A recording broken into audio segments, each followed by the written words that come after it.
Hi folks, welcome back to the Hoard. So according to the weatherman, we're going to have somewhere between nothing and 24 inches of snow, ice, and trouble coming our way starting tomorrow morning. I love the weather reports we get here on the East Coast. Once again, it's like they have no clue if it's going to be 1 inch or 24 inches. I'm hoping for a couple of inches, that way I could be outside doing donuts in the snow.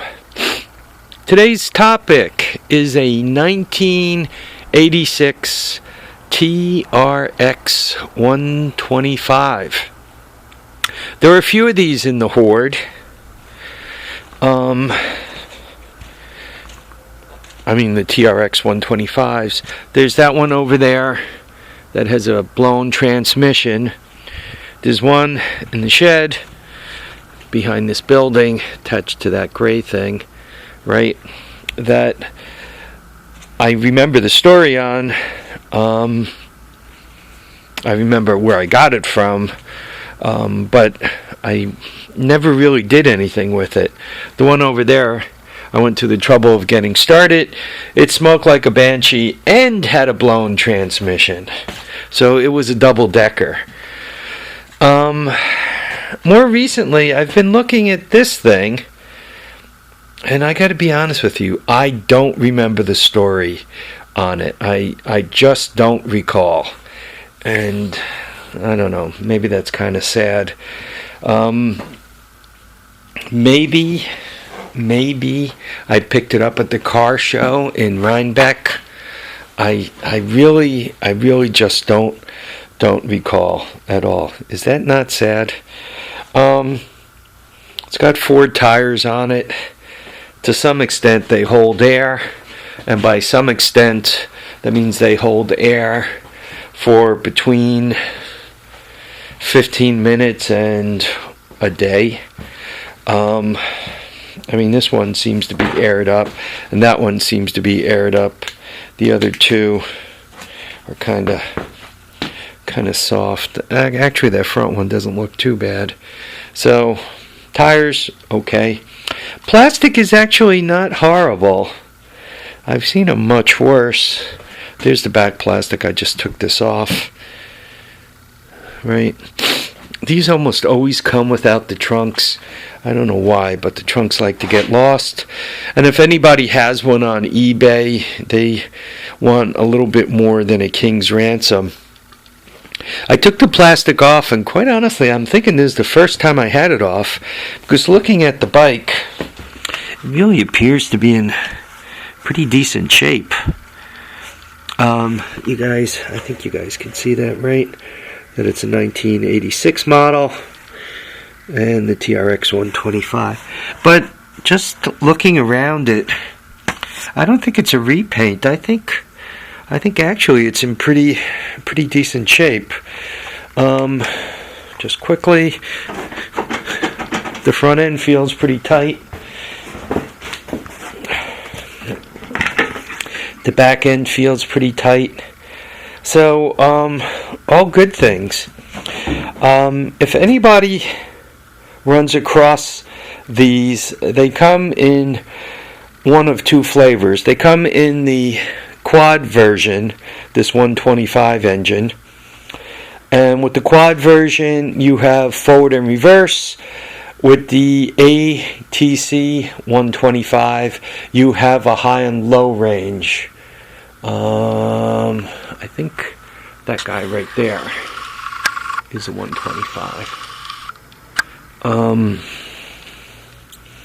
But what they're known for is they're known for having weak transmissions. They do seem to blow up, and by blow up, I mean you go to put them in gear and the shifter doesn't seem to get the full swing. Right now, it's not in gear.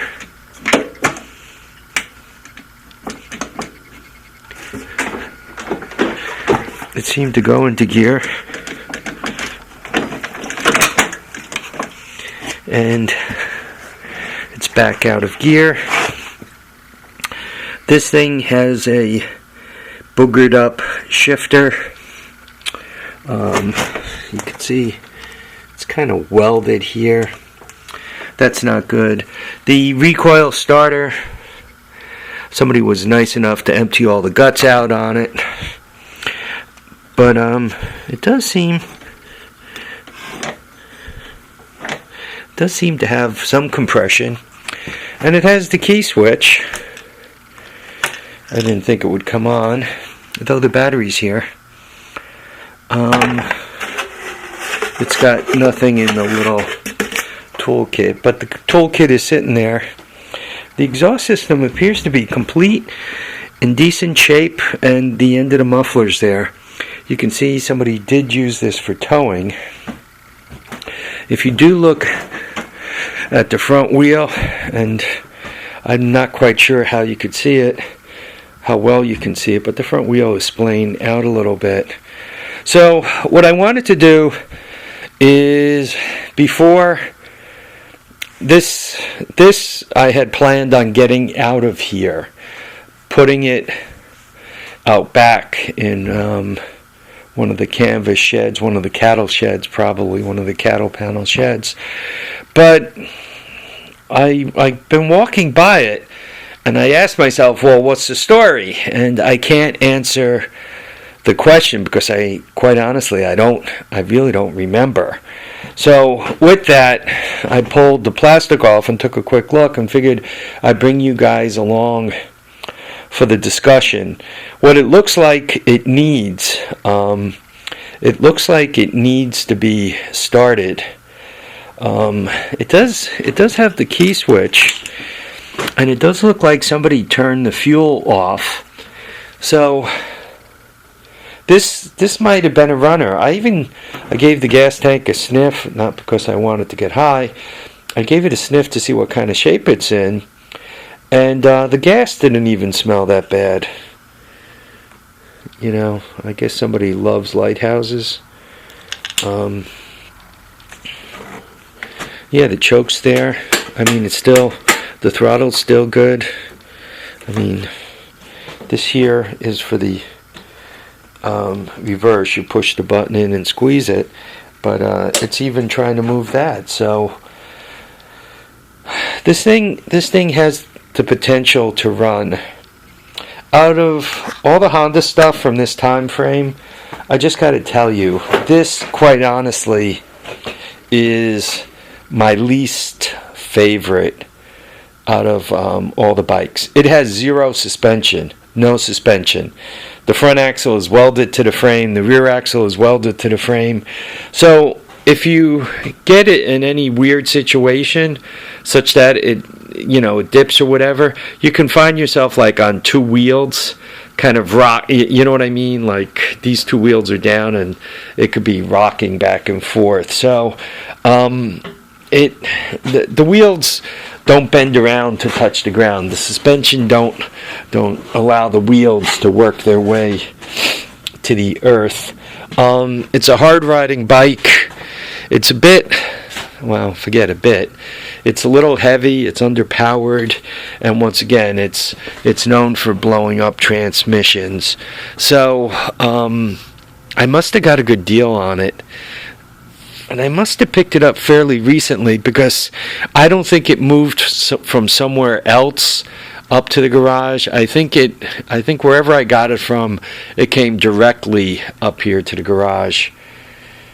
I don't think it was down in the basement, though it could have been. It could have been rotting in the basement for some period of time. Just quickly, this one over here is not wearing any plastic, so I can kind of show you what I mean about the suspension. It's also a pain in the neck to work on, because you always find yourself removing tons and tons of plastic.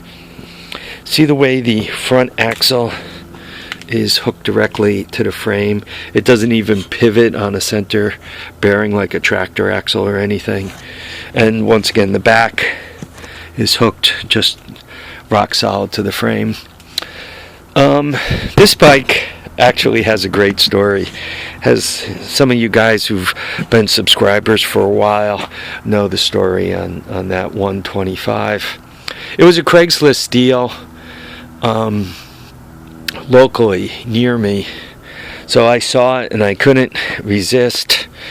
So I called up, made an appointment to come look at it. And I show up and I'm wearing my typical hobo Harvey attire, though it's summer, and I was probably wearing cut-down sweatpants. That's my normal summer hobo Harvey attire. And I show up, and a woman a little older than me comes out and looks at me and says, "Are you the guy from Craigslist?" I give her a yes, and she goes, "I thought you would have been dressed better than this." I'm like, "Yeah, well, go bark at the moon, lady." I mean, I don't say anything. I just kind of look at her strange.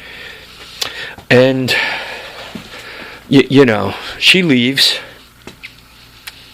And a young man comes out. You know, from the sound of him, he sounds like the person I spoke to on the telephone.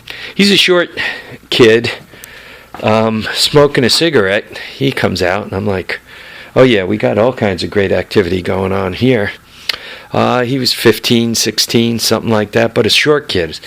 So I'm thinking, interesting.